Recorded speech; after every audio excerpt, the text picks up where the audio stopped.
Hello everyone, नमस्कार to all of you. आप सभी का स्वागत है इस वीडियो में।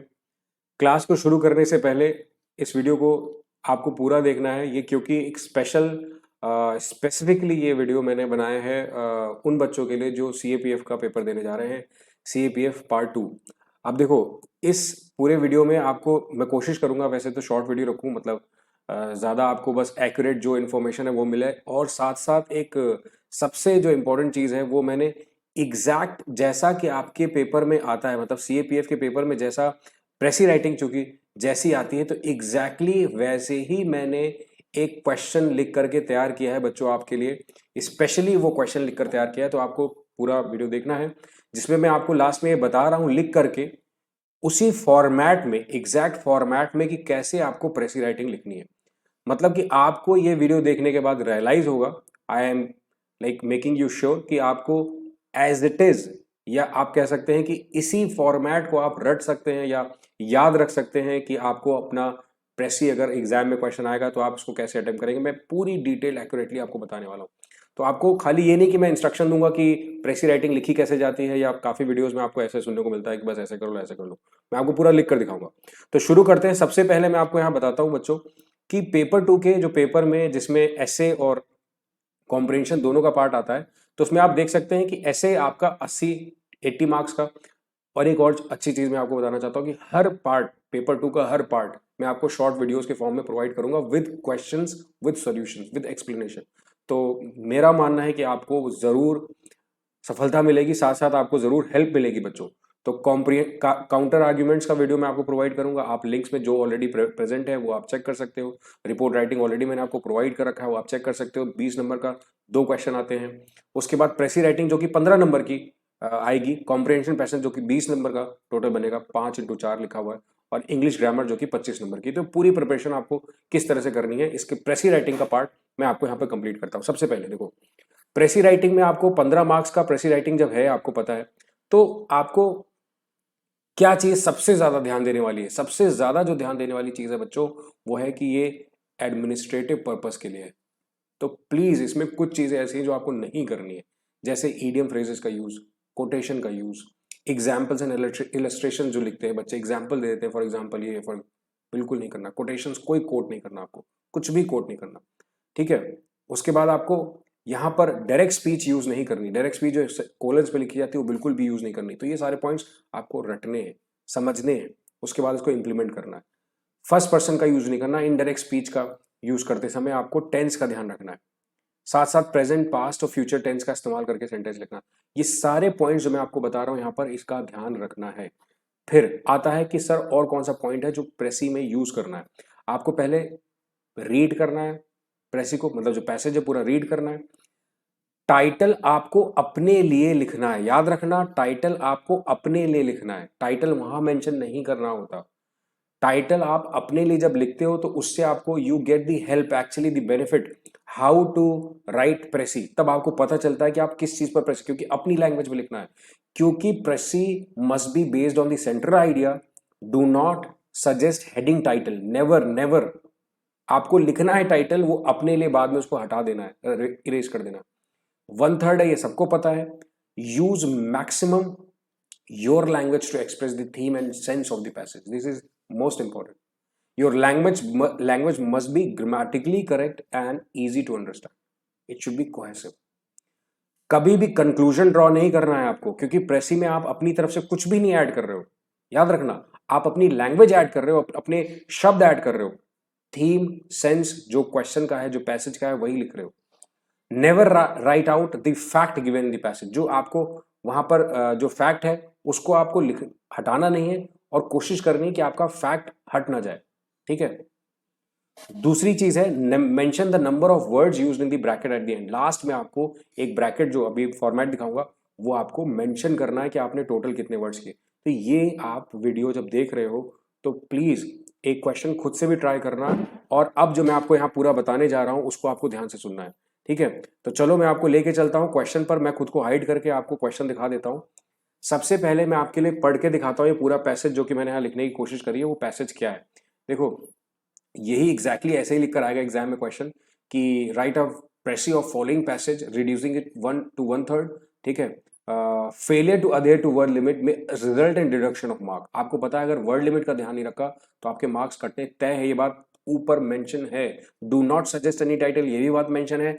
The precis must be written only in space provided for it. जो आपको फॉर्मेट प्रोवाइड किया है उसी में आपको अपना प्रेसी लिखना है, 15 मार्क्स, ठीक है। अब शुरू करता हूं। ये एग्जैक्टली ऐसे क्वेश्चंस पूछे जाते हैं कॉम्प्लिकेटेड लैंग्वेज में, जो आपको एक आपको वहां पर क्रक्स बनाना है। देखो, language as a culture has 3 important aspects. शुरुआत लैंग्वेज से की है। Culture is a product of history which it in turns reflects. जो कल्चर होता है वो क्या चीज होती है? Of a product of the history which in turns reflects. Culture in other words is a product and a reflection of human beings communicating with one another. मतलब culture जो है एक ऐसा प्रोडक्ट है जो रिफ्लेक्शन होता है ह्यूमन बीइंग्स का, जो एक दूसरे से बातचीत कर रहे हैं in the very struggle to create wealth and to control it.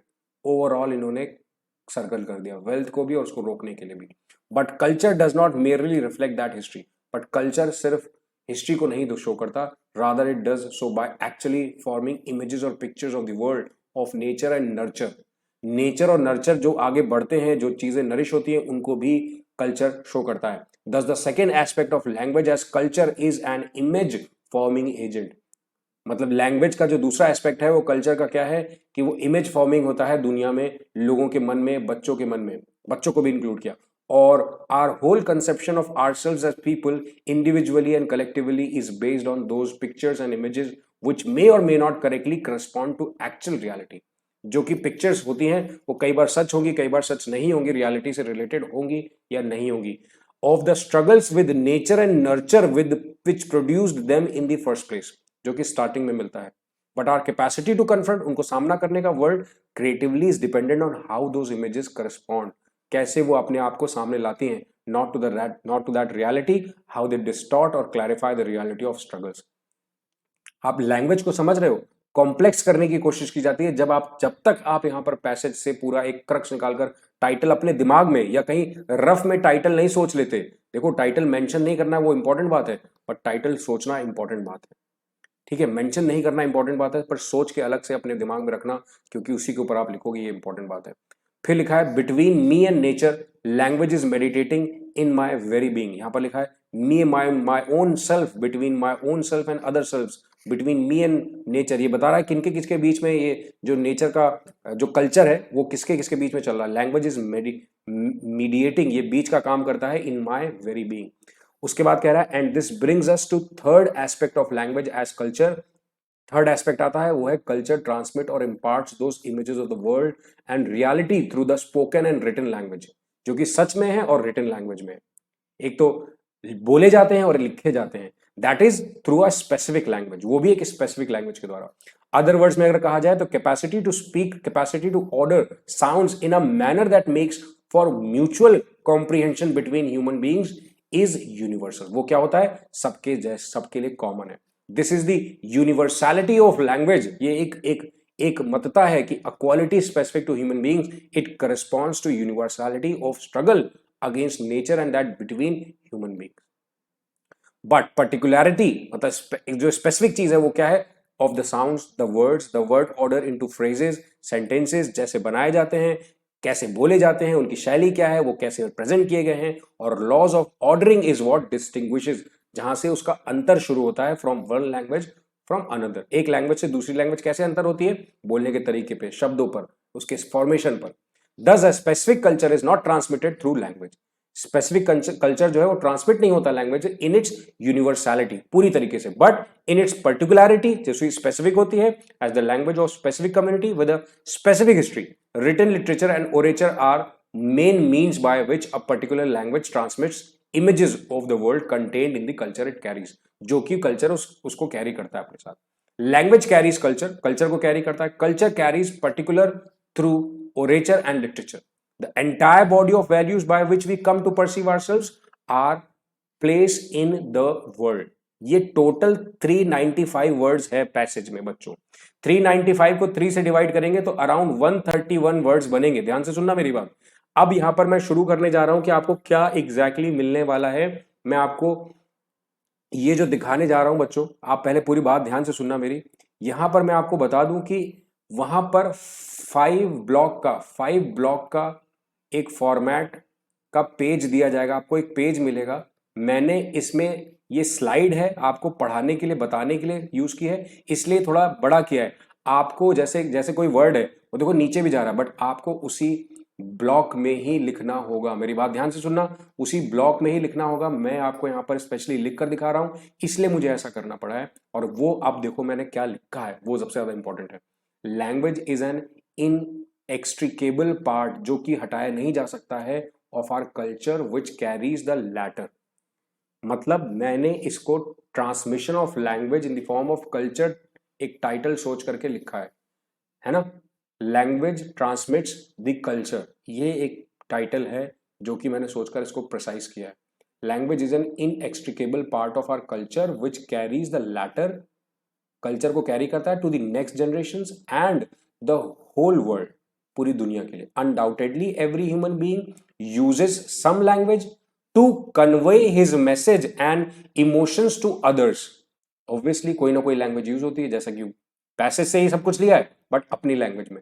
But there is a difference in the meaning of words, phrases and expressions as per the society used in, जैसा कि वो लोग आदि हैं।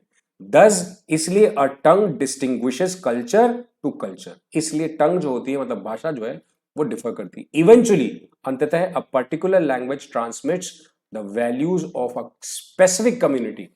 आखिरकार क्या होता है, एक पर्टिकुलर लैंग्वेज क्या ट्रांसमिट करती है, values of specific community with its history, साथ साथ उसका past, entailing its struggles and triumphs, उसके साथ जो भी परेशानी हुई है या जो भी उसने जीत हासिल करी है, सब कुछ अपने साथ लेते हुए to the whole world, which ultimately aids one to find, जो क्या मदद करती है एक इंसान को पाने में, वंस इवोल्यूशन, कहां से इवॉल्व हुआ है, उसका उसकी स्पीड क्या है, उसके वेज क्या है, since the dawn of civilization along with one's roots, है ना। डस्क एंड डॉन तो समझते हो, जहां से दोबारा शुरू होता है।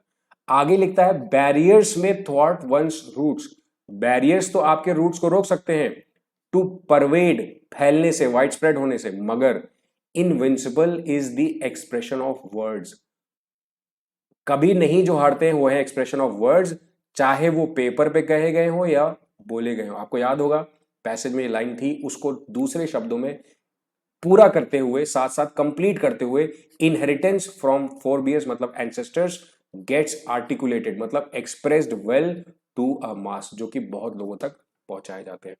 तो देखो कितने बेहतरीन तरीके से ये प्रेसाइज यहां पर प्रेजेंट किया है बच्चों मैंने आपके लिए, स्पेशली जिससे कि आपको पता चले कि कैसे प्रेसाइज राइटिंग लिखी जाती है। अगर आपको ये समझ आया, देखो अगर आपको ये बेसिकली समझ आ गया है सही मायने में बच्चों, जो कि समझ में आ जाना चाहिए, मैंने कोशिश यही करी है कि आपको यहाँ पर वो चीज बता पाऊं जो बेसिकली जरूरी होता है प्रेसी राइटिंग लिखने पे। उम्मीद करता हूं आपको सच में कुछ इंपॉर्टेंट पता चला होगा बच्चों इस वीडियो से। कोशिश करके मैंने पीपीटी बनाकर आपको ये प्रेजेंट किया है। अब मैं चाहता ये हूं कि आप लोग प्रेसी के मेरे और भी वीडियोस हैं, आप जाकर देख सकते हैं। एक होमवर्क जरूर करना, मतलब खुद से जरूर ट्राई करना इसको, फॉर्मेट चाहे तो स्केल और पेंसिल लेकर के आप ड्रॉ करके लिखना और मुझे टेलीग्राम पर सेंड करना। टेलीग्राम की आईडी डिस्क्रिप्शन बॉक्स में दी हुई है। मैं आपकी पूरी मदद करने को तैयार हूं, आपको कोशिश करनी है। You have to take initiative and I am there to help you out. उम्मीद करता हूं कि आपको ये वीडियो हेल्प करेगा और आपके जितने भी फ्रेंड्स जो स्पेशली प्रेसी राइटिंग के लिए प्रिपेयर करते हैं, जिनको ज़रूरत पड़ती है, उनको आप ये वीडियो शेयर कर सकते हैं। Thank you so much for watching. Have a great day.